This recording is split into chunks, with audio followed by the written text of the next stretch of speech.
Welcome back. It's 9:26. A local woman is turning her personal battle with breast cancer into a powerful platform for awareness and inspiration, and she's doing it through a new podcast. We're happy to have Vanessa Berreuta with us here today. Vanessa, thanks for being here. Thank you for having me. Why don't you share your breast cancer story with us as we start? So breast cancer arrived in my life 5 months ago, only 5 months ago, with no history, no history in my family. So I never get exposed to that word. Yeah.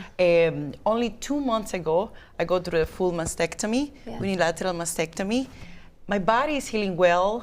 My emotional healing is been going through this, transform that pain until something great, to talk to people there about this can happen, and prevention early is a powerful tool. And you are young. I mean, too, and we keep hearing more and more about young people getting breast cancer. More and more stories are there about the young people, and more stories about like no history connected in the family. So something that I've been, and I've been like, bring my prep even, like something that I've been doing is a lot to prevention, because for me, I discovered it. I'm 39, only 39, so I discovered it myself.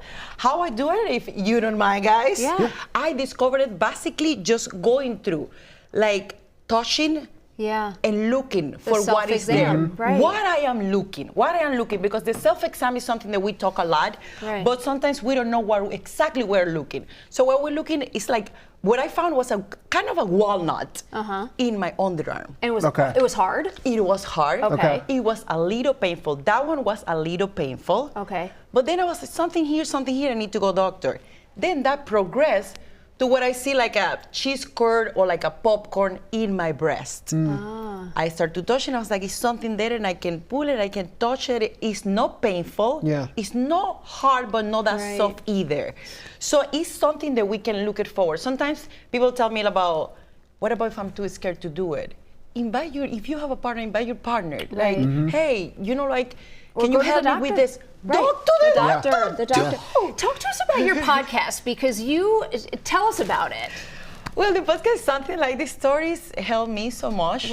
Sharing stories, it helped me. The conversations with survivors, with drivers, with people living with breast cancer in any stage, even 4, that conversation helped me. For me, with no exposure to the word cancer, the first that come to my mind is death.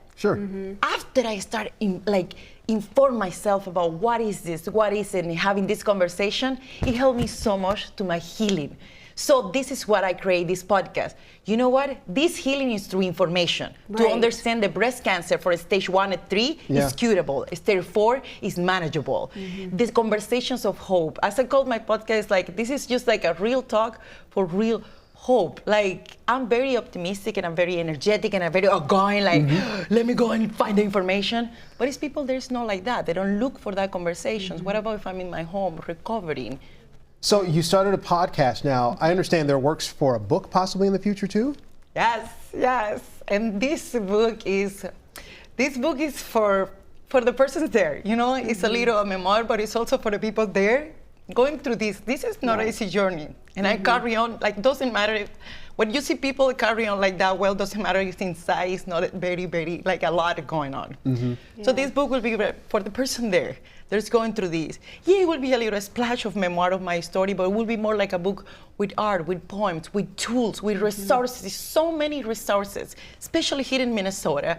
So many resources that can help us. So I want to put all that in one book, in Spanish to help my Latino community, and in English to spread the word about what we can be doing and what the resources are. There is so many resources, like Skilda Foundation, like the Education Association, the breast cancer. It is just Hope Chest, breast. But you have to know where that information is and how to find it. All the information. Well, I'll tell you, you certainly emanate hope, and for all of us. And so if people want to listen to your podcast, what's the best way for them to do it? Right now I'm in YouTube. Right now it's YouTube. It's Tetas Podcast. Yes, like that, Tetas.